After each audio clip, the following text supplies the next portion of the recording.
Hello everyone, it's Andrzej Krzywda from Arkency, and today together with Łukasz from Arkency, we thought we could record some initial code review of the Fizzy application.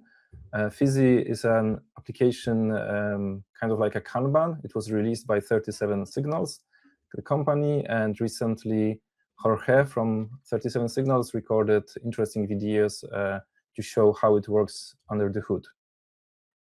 Yeah, and we got a few questions from DDD people in Rails. What we think about this, what's our opinion about Fizzy, and to just give you some context, our perspective is that we use domain-driven design together with event sourcing and event-driven architecture in large Rails applications. Those would be applications with over 100,000 lines of code. That's our bread and butter. Yeah, as you can see, when I run Rails stats on this Fizzy application, it shows like around 40,000 lines of code. So it's not a large application, but still it's not a trivial application as well. It's somewhere in between. It's definitely now quite complex already, but very elegantly written. That's my initial perception.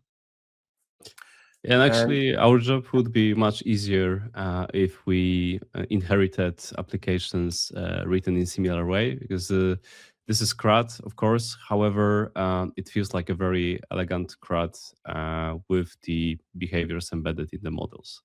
Yeah, I could say that in our Rails circles, there's always this debate, what is Rails way, what is not. Recently also, there's a name called Vanilla Rails.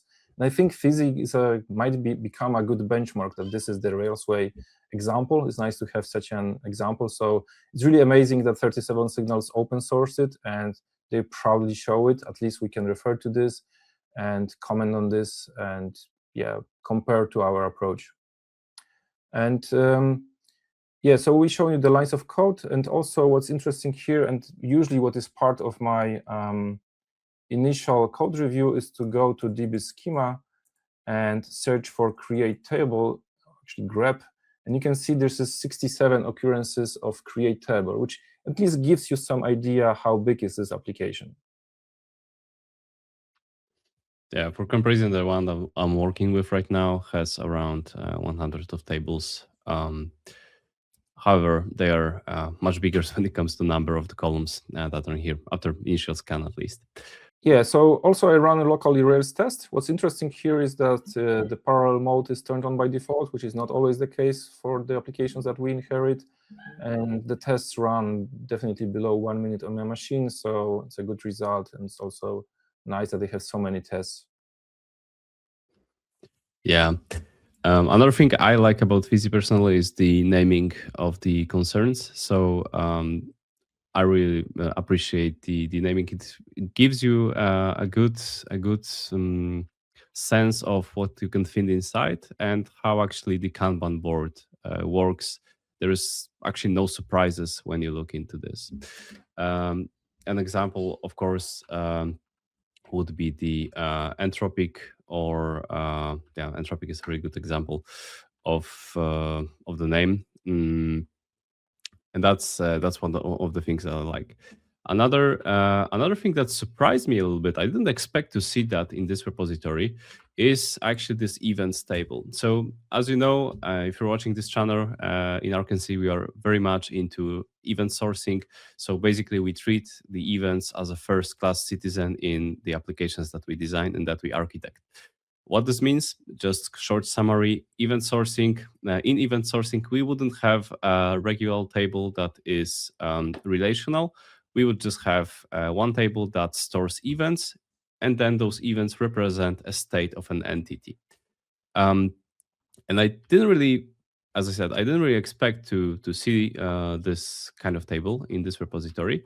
And we actually have this event table concerned into models. One is in the comments and the other one is in the card. What it does is it saves the history, the audit log of, for example, of the title, right? You can see that here in this card class, if you change the title, this event will be tracked. So then you will have this possibility to go Go through this table and explore what was the title before the change, or what's the history of changes, right? Mm, I think that's really good, because I personally think that the data is very, very valuable, and this is what will distinguish the applications in 2026. However, yeah, in this implementation, there is one concern that you have to keep in mind, is to always remember that you have to track certain properties of your model. If you forget to do this, well, you may find yourself in a situation in which you want to start getting this information and you don't have it. In comparison, if you are using event sourcing as your primary storage policy, or primary storage strategy, then you always have those events representing the state changes. That's one of the differences that you would definitely see in an application designed by us.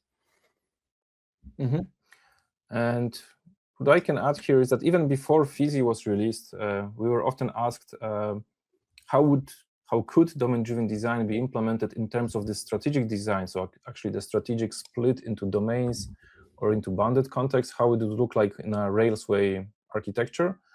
And I think Fizzy does bring some answers here. At least that's my perspective on this. So if we look at usually every project has two God classes, every Rails project. One of them is user. And here we can see user actually is not such a huge class, but it does have many concerns included. So of course, in reality, it's bigger. And the second class is usually what's the application about. And definitely Kanban application is all about a cart. And a cart is over it's 150 lines of code, but again, it includes certain concerns. And I think some of the concerns, they could show you some signs of domains. Not all of them. For example, Eventable was, as mentioned and explained by Łukasz, is definitely more like an infrastructure concern.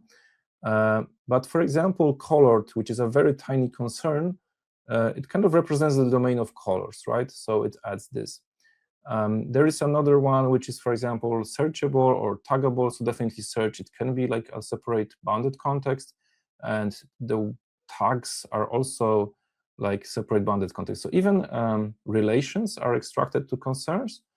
And then you have like a small module represented as concern here, which can be included into a class. And then, but also what's interesting here is that you could imagine, I don't think they are doing this in Fizzy, but you could imagine that in the test, you could have some fake active record class where this taggable concern is included, and that would be tested in isolation. So that would be more like testing one domain in isolation, but I would need to dig more to learn if that's what they actually do.